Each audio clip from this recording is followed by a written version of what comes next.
shoes as art.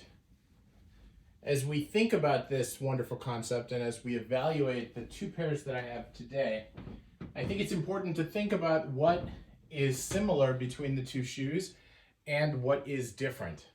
As we think carefully in how the shoes are similar, we can see that they are both hole cut shoes that have the pattern stitched into them.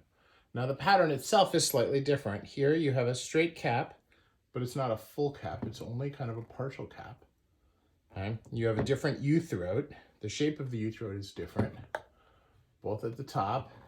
It's also much shorter because it's a 3-eyelet. This is 5-eyelet, traditional, stitched almost kind of like piping, but it is tension so that it looks good. They call this reversed, right? Here you have it as well.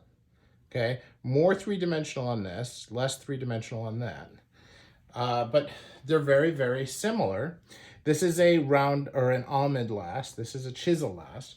And the makers, of course, couldn't be more different. This is from Hephaestus, which is a small outfit out of Vietnam, with a very, very talented shoemaker, Thanh Le, who is pushing the envelope on what he can do with shoes. Really coming into his own, I would say, on his way to being a very, very, very fine world-class shoemaker. Many would consider him there today. This pair he did for me as a Goodyear welted. They are available in hand welted. He did another pair in hand welted for me as well.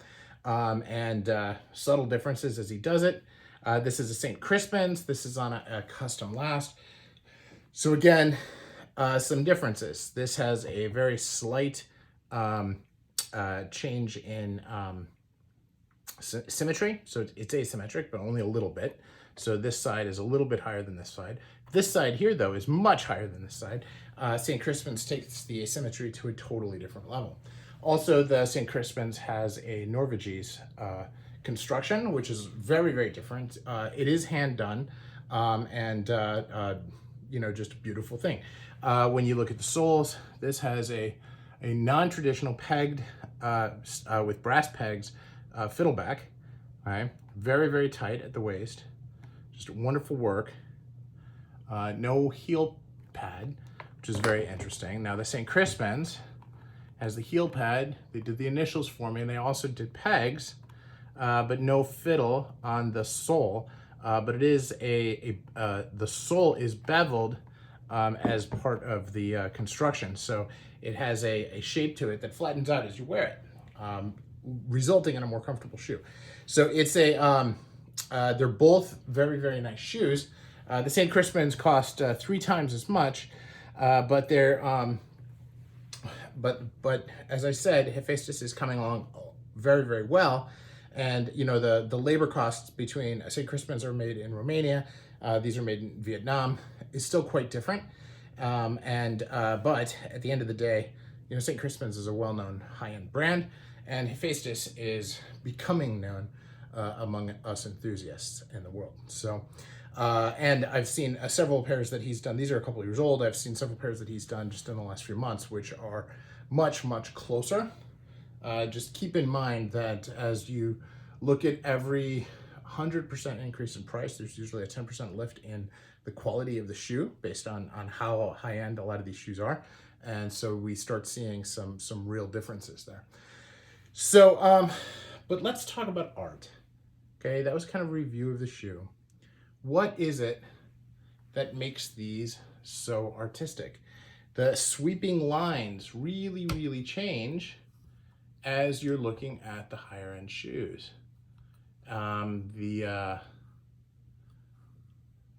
As we look at the chisel on the St. Crispin, you can see as we go here, it's just a very, very interesting, different type of shape.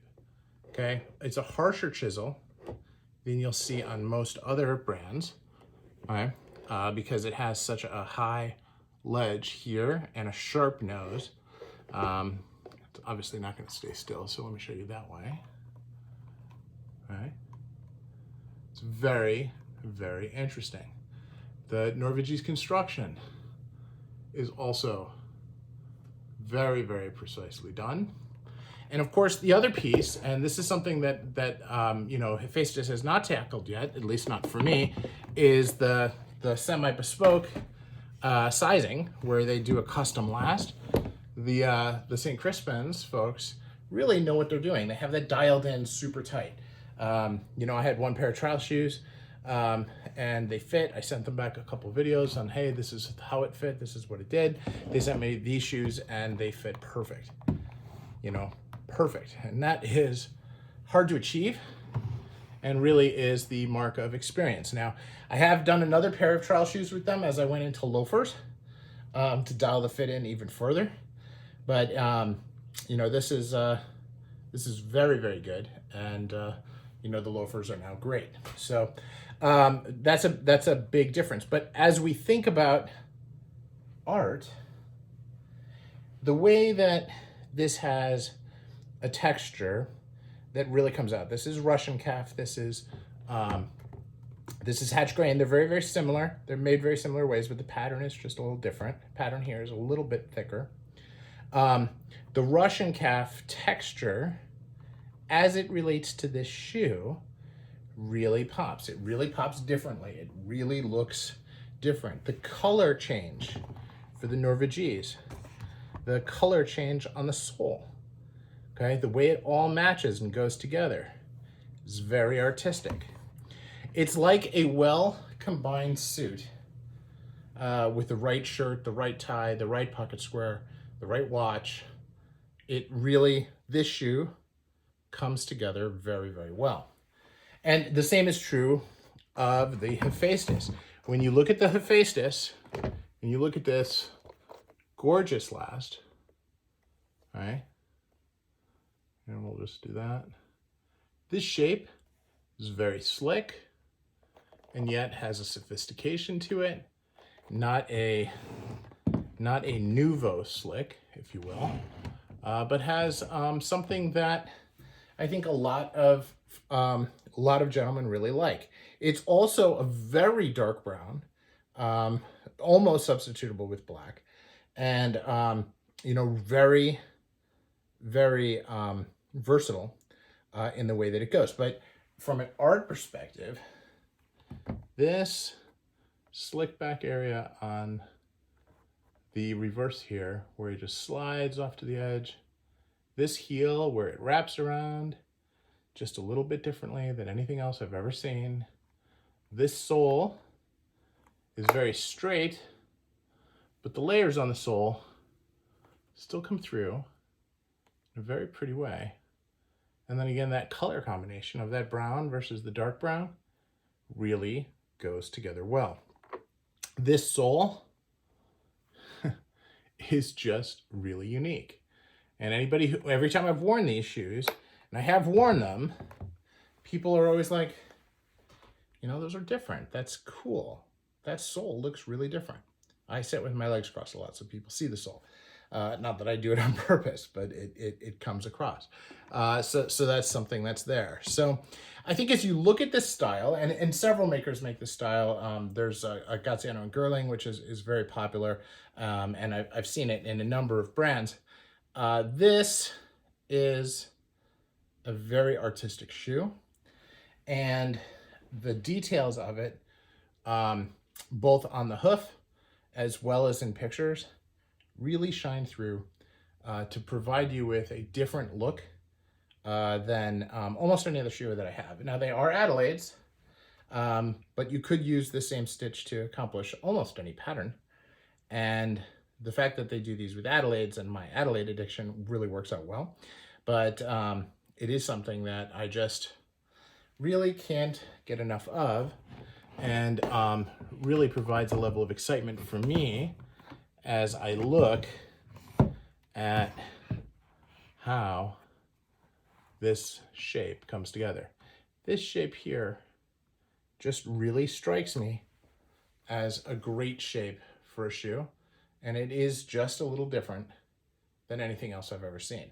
Now, the one thing I will say about this last, and if you ever are looking at buying a pair of Saint Crispins, and you think about lasts, this is the B chisel, and this has a very, very wide space here on the cap, which looks fantastic with a medallion, because the medallion basically has room to spread out in a way that's actually shown instead of wrapping around the toe as it would on a different type.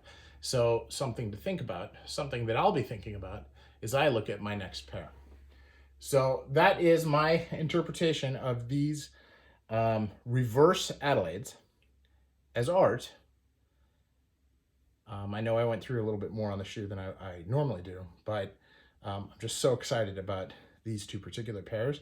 And I thought it would be interesting to have a comparison of two interpretations of this style as you're thinking about art. Just the heels themselves, where you see these brought the heel cap and these did not. It's just a small detail, certainly something that the shoemaker did intentionally and with thoughtfulness. And to me, that is a big part of why I like shoes as art, is because it really is an interpretation by the shoemaker as to what they feel defines the beauty in the shoes.